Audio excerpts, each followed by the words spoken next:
Jurnalis itu mengkonfirmasi nih kepada penyelenggara.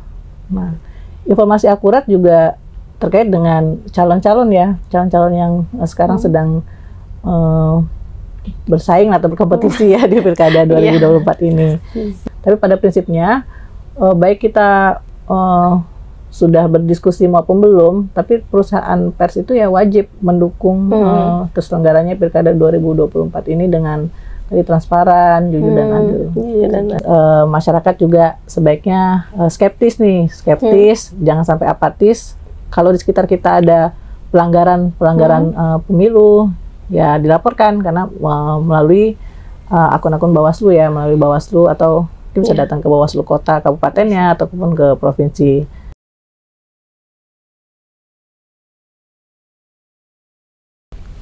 Assalamualaikum warahmatullahi wabarakatuh. Salam sejahtera bagi kita semua Tribuners. Ketemu lagi bersama saya Yunike dalam program Bincang Tribun bekerja sama dengan Bawaslu Provinsi Bengkulu dalam program Kece Pemilu, Kita Cerita Pemilu.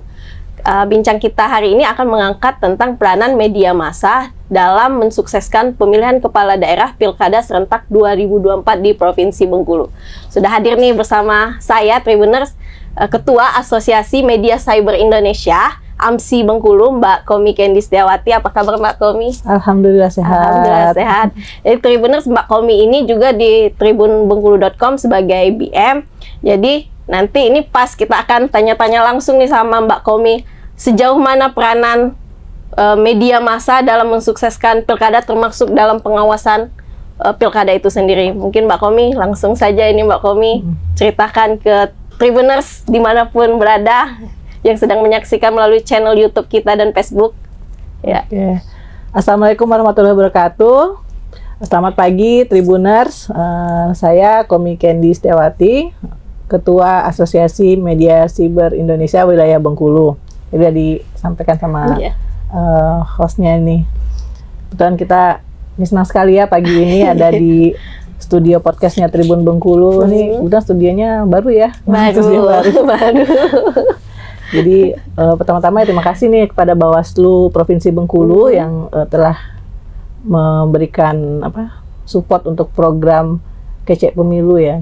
Kece Pemilu, Kita Cerita Pemilu. Kita Cerita Pemilu. Nah, ini program yang sangat bagus sekali. Jadi AMSI mengapresiasi Bawaslu untuk ini dalam rangka menyukseskan Pilkada 2024. Jadi kita memang banyak-banyak program untuk sosialisasi ya, khususnya pengawasan.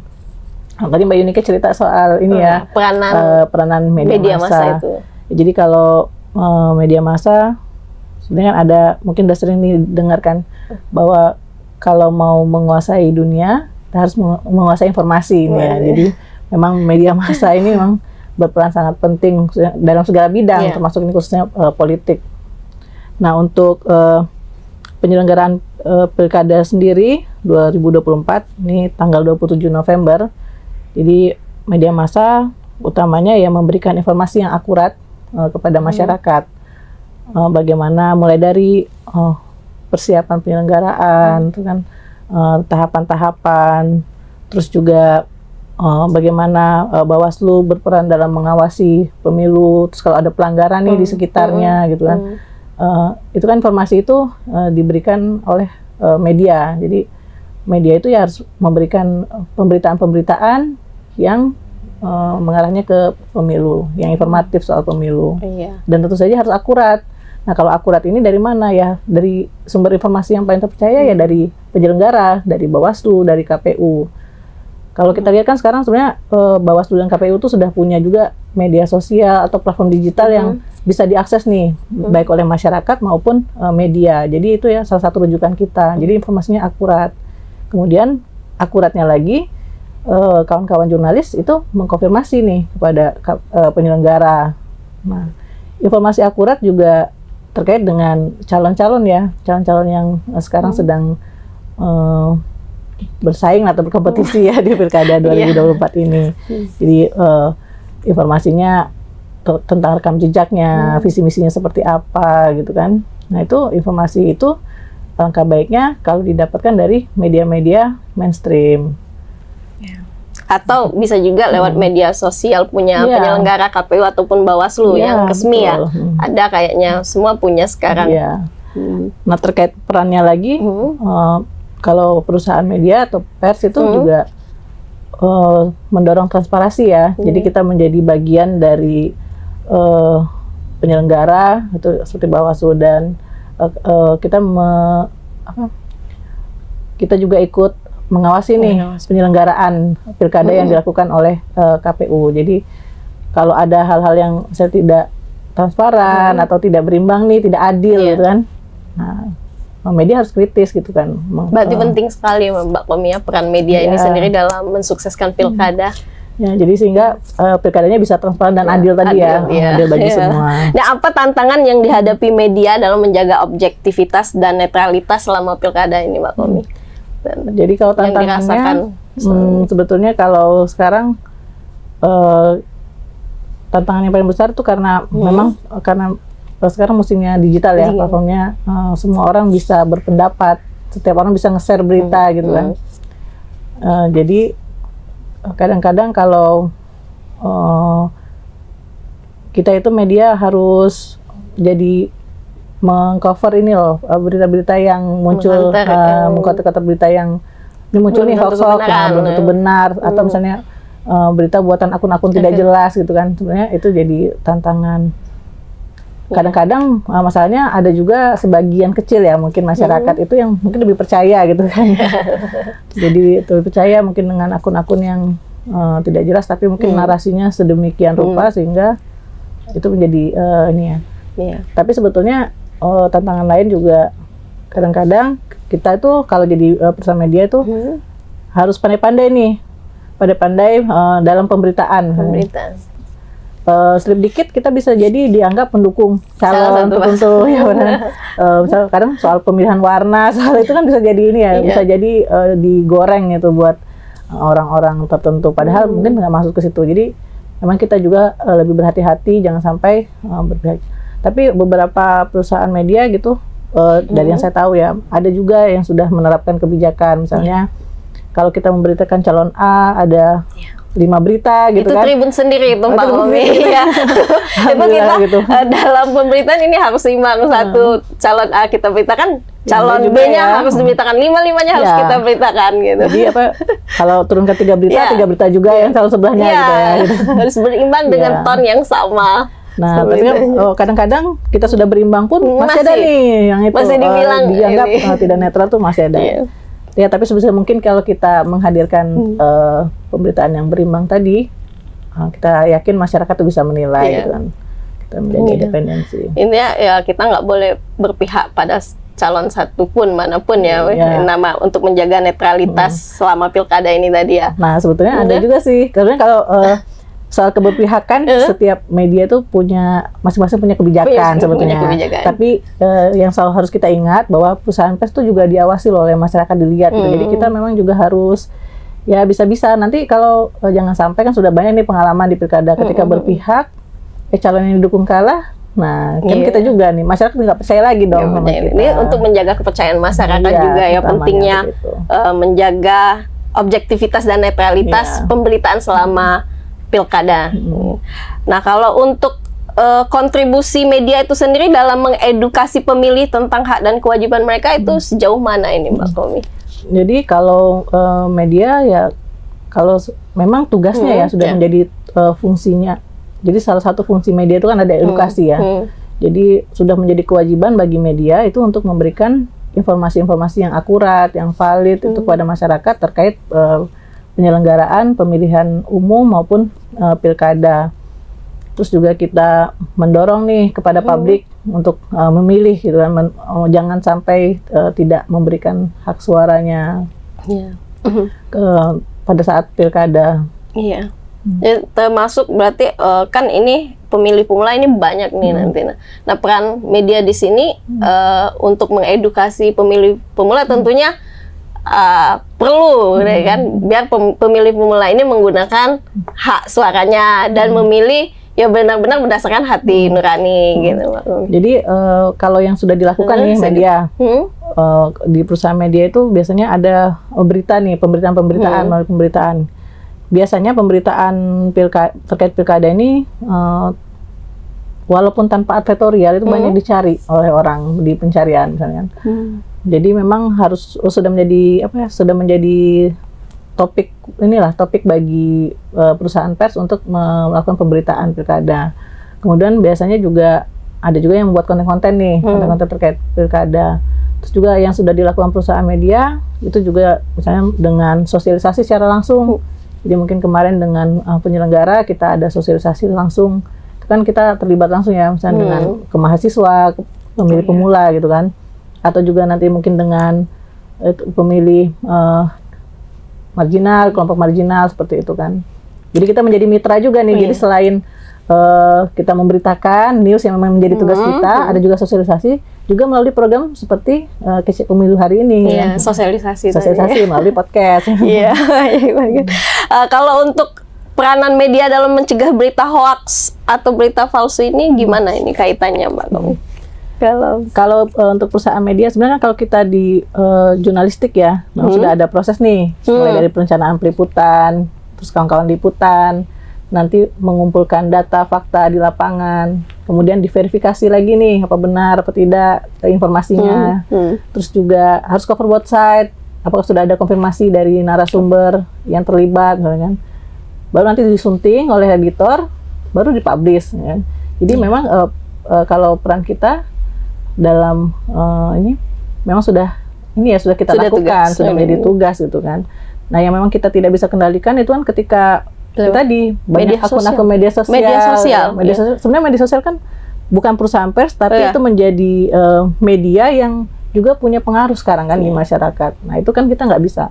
Tapi paling yang bisa dilakukan perusahaan pers ya kita memperbanyak juga informasi-informasi yang akurat tadi. Atau melalui informasi media sosial kalau memang itu nggak benar kan bisa juga dikantor lewat pemberitaan media, dikonfirmasi. Gitu. AMSI ini kan punya AMSI bersama jaringannya Mafindo, masyarakat organisasi masyarakat anti fitnah Indonesia, juga dengan Aliansi Jurnalis Independen. Itu kita punya jaringan namanya Cek Fakta. Nah jadi ketika banyak nih beredar informasi di masyarakat melalui media sosial itu atau melalui website itu kita bisa counter, kita bikin debunkingnya apa berita yang benarnya itu apa gitu kan. Ini ada nih ketemu nih hoax apa pemilu nih, bahwa misalnya ada yang nulis nanti pemilu diundur atau pemilu maju gitu kan. Nah kita harus cek misalnya kan, media yang harus ngeceknya berarti itu tidak benar. Jadi kita perbanyak konten-konten yang seperti itu juga. Kan? Dan jangan sampai juga media kayaknya termakan hoax juga, ini juga harus hati-hati. Hati-hati. Nanti saking semangatnya ngambil berita kan, comot-comot, nanti nggak taunya tidak diverifikasi, hoax juga. Jadinya. Validasi, konfirmasi itu yang penting tadi. Nah kalau peran jurnalis sendiri dalam mengawasi dan melaporkan pelanggaran selama kampanye pilkada ada nggak, Mbak? Bisa nggak ini jurnalis itu? Terkait jurnalis ya memang salah satu tugas jurnalis ya. Jadi kan pers itu adalah pilar keempat demokrasi. Jadi memang tugas kita mengawasi jalannya pemerintahan, legislatif juga aparatur ya, yudikatif. Nah termasuk juga sebenarnya penyelenggara nih kita mengawasi juga dalam penyelenggaraan pilkada ini.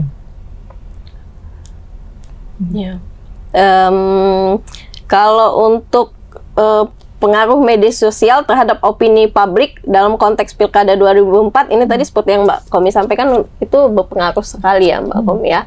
Nah kalau dari media massa sendiri untuk biar paling nggak menyamai pengaruh dengan media sosial ini untuk sosialisasi pilkada ini seperti apa Mbak Komi untuk sebenarnya kalau karena ya kita nggak bisa kita pungkiri ya kalau kadang-kadang masyarakat ini tahu informasinya dari media sosial ya, bukan dari media mainstream. Nah itu berarti udah pengaruhnya udah luar biasa ini. Gimana menyeimbanginya media massa?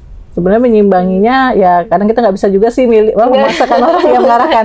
Tapi paling nggak perusahaan pers sekarang, apalagi di era digitalisasi sekarang ya, rata-rata itu pasti sudah punya platform media sosial sendiri sebagai alat untuk distribusi konten-kontennya ya. Jadi kalau mungkin dulu kalau media tradisional misalnya TV ya hanya ke TV gitu kan. Terus sekarang TV juga udah ada medsosnya gitu kan, dia hadir juga di digital karena dia tahu di situ masyarakat nangkringnya tuh di situ ya. Terus juga apalagi kalau kita yang kayak digital kan, pasti kita di situ.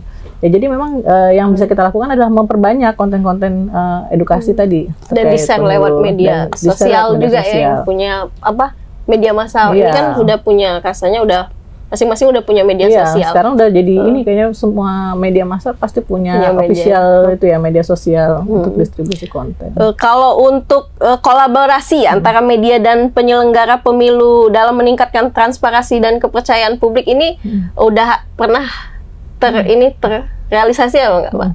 Jadi melalui program apa? Kalau tadi kan ini ada AMSI nih, Asosiasi Media Cyber. Mungkin ada lewat AMSI, penyelenggaranya kerjasama dengan AMSI untuk meningkatkan kepercayaan publik. Ya. Jadi kalau kerjasama lembaga ya sudah terjalin dengan baik ya, sebenarnya baik melalui MOU maupun tidak melalui MOU juga. Kan kita ini nih sering juga diskusi, misalnya dengan Ketua Bawaslu Provinsi Bengkulu, Pak Fahamsyah, itu kita sudah pernah juga misalnya silaturahmi dan membicarakan soal penyelenggaraan pilkada misalnya kan, atau dengan KPU kita juga ambil bagian dalam kegiatan, termasuk juga dengan melalui program-program dengan Bawaslu ya. Podcast ini juga kan salah satu bagian untuk mendorong kolaborasi antara media, antar media itu. Terus juga ya tidak hanya di tingkat provinsi ya, tapi juga untuk KPU kota dan kabupaten itu kita juga ada yang sudah mengarah ke pembicaraan itu. Tapi pada prinsipnya baik kita sudah berdiskusi maupun belum, tapi perusahaan pers itu ya wajib mendukung terselenggaranya Pilkada 2024 ini dengan transparan, jujur dan adil. Kalau untuk peranan media sendiri dalam menjangkau pemilih pemula untuk meningkatkan partisipasi, seperti apa ini, Mbak? Nah, kalau pemilih pemula ini kan rata-rata apa ya sebutnya, Gen Z apa Gen Z apa Gen milenial Gen Z. Milenial kita itu. Ya kita di bawahnya lagi tuh ada Gen Alpha ya. Gen Z, Gen Alpha. Nah, jadi mereka tuh kan sebenarnya kalau generasi yang muda-muda ini, mereka tuh kan pengen dalam mendapatkan informasi itu punya karakteristik tertentu ya, misalnya pengen yang cepat, pengen yang pendek-pendek tapi informasi tersampaikan gitu kan. Nah, jadi medianya juga akhirnya menyesuaikan juga nih dengan anak-anak muda sekarang. Misalnya kita sekarang bikin ya, ketimbang alih-alih misalnya bikin program yang panjang gitu, biasanya kan terus potong-potong pendek-pendek. Nah, ada jadi reels kan, jadi short gitu kan. Itu mereka lebih suka itu. Apalagi kalau misalnya kadang yang unik-unik kan mereka jadi ulang lagi gitu kan. Ya, seperti itu. Berarti kita harus juga cari formula ya, apa yang lagi kekinian atau tren kekinian di anak-anak Gen Z atau Gen Alpha ya, Mbak Komi ya. Ketika misalnya kita ngundang mereka bikin sosialisasi nih, ya kita yang nggak yang kaku-kaku gitu kan. Kita tahu mereka ini kalau lama dalam satu ini terus panjang narasi kan mereka bosan gitu kan. Jadi kita mengadopsi kegiatan yang memang juga sesuai dengan mereka gitu kan. Ini tadi berbicara tentang media massanya anak kita, sekarang berbicara tentang AMSI-nya ini, Mbak Komi. Bisa dijelaskan sedikit tentang peranan AMSI sendiri sejauh ini dalam ikut untuk mensukseskan pilkada di Bengkulu? Ya, jadi AMSI ini kan kita untuk di Bengkulu ya. Kalau di Bengkulu ini termasuk organisasi yang belum lama berdiri. Kita berdiri sejak 10 Mei 2023, jadi sekarang baru setahun setengah ya. Ketua pertama berarti ini. Ya, pertamanya kebetulan saya teman-teman Komi. Kita ada 14 anggota, termasuk ketuanya ya Tribun Bengkulu, terus juga ada Bincang Perempuan, ada Bengkulu News, Jengkal.com, Rakyat Bengkulu, Disway, terus juga ada Bengkulu Express Disway, Radar Utara, Radar Kaur, ada Central News, disebutin satu-satu ya. Ada Realita Pos, terus juga Live Indonesia, Live Bengkulu ya, Live Bengkulu. Berarti media digital, elektronik, TV ada ya di AMSI. Sebenarnya itu media digital aja, karena memang siber kan. Nah, AMSI ini sebenarnya konstituen Dewan Pers juga. Sekarang sudah bersama dengan SMSI, JMSI. Di pusat itu sudah ada 7 tahun kalau nggak salah organisasinya. Nah, di Bengkulu kita bikin juga, karena teman-teman merasa ya perlu juga nih kita punya wadah. Kemudian pemimpin perusahaannya ini masih pertemanan nih yang di zaman-zaman masih liputan di lapangan. Masih sama wartawan di lapangan. AMSI di pusat itu sejak awal bahkan sebelum tahapan pemilu dimulai dengan KPU RI, dengan Bawaslu itu juga sudah bikin MOU ya kerjasama bahwa AMSI akan mendukung penyelenggaraan pilkada. Nah komitmen itu ya diteruskan nih ke bawahnya. Jadi ya kita juga misalnya tidak ada pun misalnya tadi kerjasama secara khusus atau misalnya model semacam advertorial, iklan dan sebagainya macamnya. Tapi AMSI sebagai perusahaan pers, ya itu kan sudah ada kewajiban untuk memberikan informasi kepada masyarakat. Ya jadi kita akan terus jalan itu kan. Kita harus menjanjikan. Ya tapi tentunya selain itu juga kan karena masyarakat banyak yang cari nih informasi itu yang lagi happening nih sekarang kan. Jadi pasti kita ngapain bikin berita lain kalau nggak bikin berita soal pilkada gitu kan. Kedekatannya lebih dengan warganya, dengan apalagi masyarakat. Agendanya cuma 5 tahun sekali kan. Betul, 5 tahun sekali. Terus juga ya melibatkan banyak kalangan masyarakat Bengkulu. Sudah pernah sosialisasi atau talkshow terkait pilkada nggak AMSI ini dalam rangka pengawasan ya atau peningkatan partisipasi pemilih? Jadi kalau untuk peran kita nih untuk dalam sosialisasi salah satunya melalui kegiatan dengan penyelenggara tadi misalnya mengundang pemilih pemula gitu kan untuk edukasi melalui podcast. Terus juga pengurus-pengurus itu kan beberapa ada juga menjadi pembicara nih di program-program yang lain misalnya kan dalam program sosialisasi lain. Nah itu yang kita sudah lakukan dari AMSI gitu kan. Ikut mengawasi artinya ada dari media massa juga ikut mengawasi, dari secara organisasi pun ikut mengawasi untuk dalam pengawasan sebenarnya perusahaan media itu kan atau pers itu kan punya fungsi kontrol sosial. Kontrol sosial. Satu kita yang kontrol itu juga mengontrol berjalannya penyelenggaraan pilkada itu supaya berlangsung jujur, adil, tadi bebas, transparan gitu kan. Termasuk mengontrol pemberitanya tadi. Ya dan dikontrol juga nih pemberitaan. Jangan sampai itu tadi kan, kan Mas tadi sempat juga tuh kita diskusi sama dari tim Bawaslu ya. Bahwa sekarang kan jadi pantauan juga nih bagi Bawaslu untuk mana nih berita yang tone positif, negatif, ataupun yang hoax gitu kan. Tadi juga disampaikan kalau sebenarnya negatif kalau itu kritis sesuai fakta dan data, it's okay gitu benar. Tapi yang memang harus kita jaga jangan sampai itu hoax gitu, beritanya itu tidak benar. Jalankan fungsi wartawannya yang penting verifikasi, validasi ke lapangan, cek fakta ke lapangan ya. Ini pesan untuk Tribuners ini Mbak Komi di masa kampanye dan jelang pencoblosan. Bisa mungkin langsung. Oke, jadi untuk para Tribuners menjelang Pilkada serentak 2024 ini tentu saja ya jangan sampai tidak memberikan suara ya hak pilihnya di TPS pada tanggal 27 November 2024. Terus masyarakat juga sebaiknya skeptis, jangan sampai apatis. Kalau di sekitar kita ada pelanggaran pemilu ya dilaporkan karena melalui akun-akun Bawaslu ya, melalui Bawaslu atau bisa datang ke Bawaslu kota, kabupatennya ataupun ke provinsi. Terus juga kita berharap Tribuners juga ini cerdas memilih mana berita-berita yang benar atau tidak. Salah satunya adalah dengan mencari informasi dari sumber yang akurat. Jadi bisa sumber akurat nih ya itu tadi media-media mainstream yang memang sudah memvalidasi, memverifikasi beritanya. Nah, salah satunya memang melalui media-media yang member AMSI yang sudah saya sebutkan tadi. Saja. Oke. Baik Tribuners, karena waktu kita terbatas, diskusi tadi, informasi yang disampaikan oleh Mbak Komi selaku Ketua AMSI itu tentunya sangat bermanfaat bagi kita.